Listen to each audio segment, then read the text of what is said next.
తెలంగాణ, ఆంధ్రాని వేరు చేసేటువంటి విమర్శలు కావచ్చు, ప్రజల మధ్యలో ఇట్లా కొట్లాటలు పెట్టేటువంటి కావచ్చు. అలాగే తెలంగాణ పేరు మీద పదే పదే బోర్డు పెళ్లిళ్ళు, ఈ పెళ్లిళ్ళకు సంబంధించినటువంటి ఇష్యూ మాట్లాడేటప్పుడు ఆయన వ్యక్తిగతంగా మీతో మాట్లాడినప్పుడు అంటే ఆయన రియాక్షన్ ఎలా ఉంటుంది?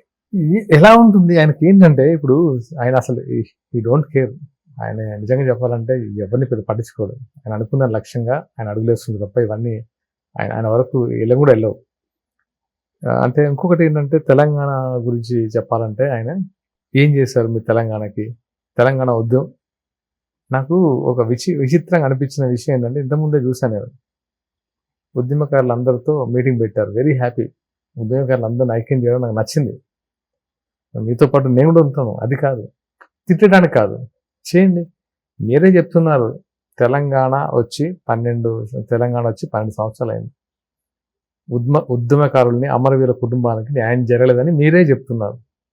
కాంగ్రెస్ హయాంలో వచ్చి 2 సంవత్సరాలు అయింది, మాకు ఎటువంటి భరోసా ఇవ్వలేదు అంటున్నారు. తెలంగాణలో ఇలాంటి ప్రాబ్లమ్స్ ఉన్నాయని మీరే చెప్తున్నారు. మేము కూడా దానికోసం కదా ఫైట్ చేస్తుంది. మరి సపోర్ట్ చేయాల్సింది పోయి తినడం ఏంటి?